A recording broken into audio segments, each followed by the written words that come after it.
چلیں حماد صاحب، آپ پی ایم ایل این کو یہ لگتا ہے کہ چونکہ الیکشن میں جانا ہے اور 6 مہینے اپوزیشن میں گزار لیں گے تو عوام کے پاس جانا آسان ہو جائے گا. ہم کہیں گے دیکھو جا کے حساب لو پیپلز پارٹی سے جن کی حکومت تھی، یا چودھری انوار سے پوچھو، ہم تو حکومت میں ہی نہیں تھے، ہم تو 6 مہینے سے دیکھو اپوزیشن میں بیٹھے ہوئے ہیں. تو پی ایم ایل این یہ سوچ رہی ہے، کیا آپ کے خیال میں وہ اگلی 6 مہینے کی کارکردگی کا سارا ملبہ پیپلز پارٹی پہ ڈال کے صاف شفاف ہو کے لوگوں کے پاس جانا چاہتے ہیں، عوام کے پاس؟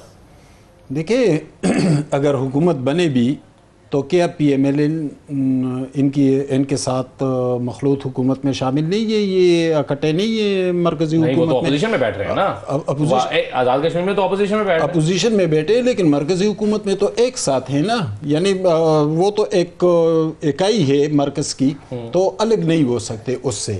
لیکن بات ہو رہی ہے، آپ یہ کہہ رہے ہیں کہ لوگوں کو یہ تاثر کامیابی سے نہیں دے سکتے کہ ہم الگ الگ ہیں. دیکھیں یہ تاثر کبھی سیاسی طور پر کامیاب نہیں رہا. یہ تاریخی طور پر میں بتاتا ہوں کہ یہ بہت سے، یعنی چودھری خلیق الزمان ایک زمانے میں ایوب دور میں انہوں نے ایک جمہوری رہنما کا لبادہ اوڑھ لیا تھا، لیکن پس پردہ وہ انہی کے نمائندے تھے، اس کے پھر سیکٹری بھی بنے.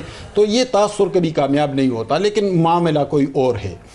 دیکھیں اگر جمہوری قوتیں، سیاسی قوتیں آگے بڑھ رہی ہے تو ہمیں یہ تانا نہیں مارنا چاہیے کہ 6 مہینے کے لیے آ رہے ہیں، 3 مہینے کے لیے. جمہوری عمل آگے بڑھنا چاہیے. ڈاکٹر صاحب نے بات کی کہ یہ کیسی جمہوریت ہے اور یہ ہو رہا ہے وہ ہو رہا ہے.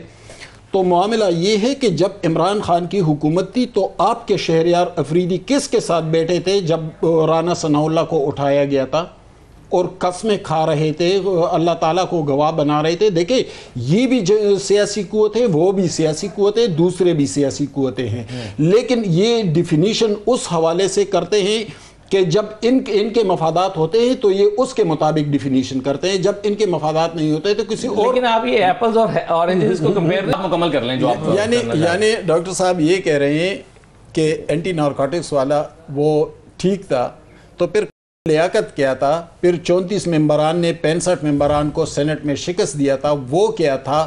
پھر وہ جو مخالفت کرے گا تو وہ غدار ہے، وہ آپ کا پوائنٹ یہ ہے کہ وہ بھی جمہوریت کی، آج آپ جمہوریت پہ تنقید کر رہے ہیں تو وہ بھی جمہوریت کی کوئی بہت اچھی شکل نہیں ہے. یہی تو میں کہہ رہا ہوں کہ جمہوری قوتیں ایک پیمانہ وضع کرے کہ ہم نے ان لائن کے بغیر اس سے باہر نہیں جانا ہے، ہم نے اس سمت میں آگے بڑھنا ہے. یہ کون سی جمہوریت ہے کہ بھئی جب آپ کے ساتھ ہوں تو پھر آپ کہیں کہ وہ قوم کا باپ ہے، پھر آپ کہیں کہ جو ان کے خلاف بات کرے وہ غدار ہے. لیکن جب آپ وہ کل نواز شریف کے ساتھ ہو رہا تھا، بھٹو صاحب کو پھانسی چڑھایا گیا تھا، آصف زرداری صاحب 11 سال جیل میں رہے تھے، نواز شریف ان کی بیٹی جیلوں میں رہے. آپ نے کس کی مخالفت کی تھی؟ آپ صرف آج مخالفت کر رہے ہیں کیونکہ آپ پر مشکل وقت ہے. یہی ہم کہہ رہے ہیں کہ رائٹ. چلیں اس کا جواب شیرپاؤ صاحب کا نام چلا ہے خیبر پختونخوا کے لیے. حماد صاحب کے پاس شاید اس حوالے سے خبر ہے، آپ نے کوئی ٹویٹ وغیرہ بھی کی تھی، آپ نے کہا کہ جی ایسی کوئی بات ہی نہیں ہے. تو یہ کیا کہانی ہے سر؟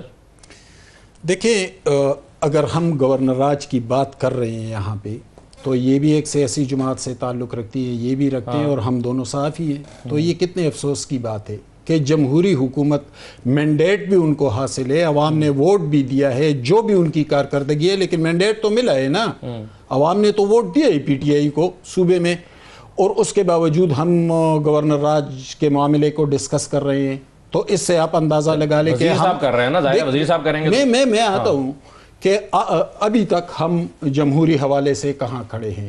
پیپلز پارٹی جس کی ایک طویل جمہوری جدوجہد ہے، لیکن سلمان تاثیر کے دور میں گورنر راج لگا تھا، ابھی تک وہ اس سے پیچھا نہیں چھڑا سکے. یعنی پیپلز پارٹی کے لیے وہ ایک تانا ہے. پیپلز پارٹی نہیں مان رہی نا، نہیں گورنر راج لگا پڑے گا، گورنر پارٹی تیار نہیں ہے. دیکھیں گورنر راج لگا تھا نا، اسی پیپلز پارٹی کی تاریخ میں بھٹو کی پھانسی بھی ہے، اس میں بے نظیر کی طویل اور دلیر جدوجہد بھی ہے، بہت کچھ ہے. لیکن اس پیپلز پارٹی کے پیچھے وہ گورنر راج کا وہ تانا بھی پڑا ہے. آج بھی ہم گورنر راج کی باتیں کر رہے ہیں، کیوں کر رہے ہیں؟ ان کی کارکردگی جو بھی ہے، عوام نے مینڈیٹ تو دیا ہے نا. سہیل افریدی کو اسمبلی فلور پر 90 ووٹس تو ملے ہیں نا، وہ ایک منتخب وزیر اعلیٰ ہے. لیکن معاملہ کیا ہے؟ مسئلہ یہ ہے کہ یہ لوگ ڈیلیور نہیں کر رہے ہیں اس وقت. یعنی ان کے لیے بہت اچھی اپرچونٹی ہے. اس وقت افغانستان کے ساتھ معاملات لمحہ لمحہ بگڑ رہے ہیں. اسی بارڈر پر خیبر پختونخوا ہے، سب سے زیادہ خیبر پختونخوا متاثر ہوا، یعنی سینکڑوں نہیں ہزاروں لاشیں گری، سویلین کی بھی، فوجیوں کی بھی، پولیس والوں کی بھی۔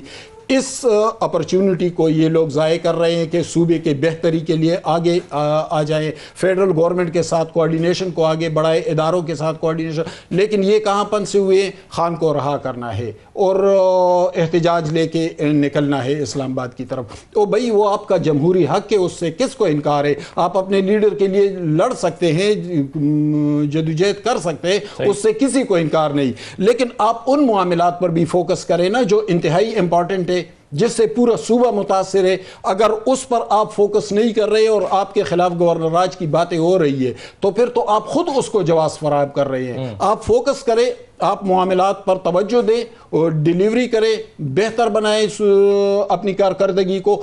جب یہ گورنر راج کی بات کریں گے تو میں بھی اس کے لیے لڑوں گا، آپ بھی لڑیں گے، شیلا بی بھی لڑیں گی، ہم سب لڑیں گے کہ بھائی وہ ان کو مینڈیٹ ملا ہے، آپ کہاں سے گورنر راج لے کر آ رہے ہیں؟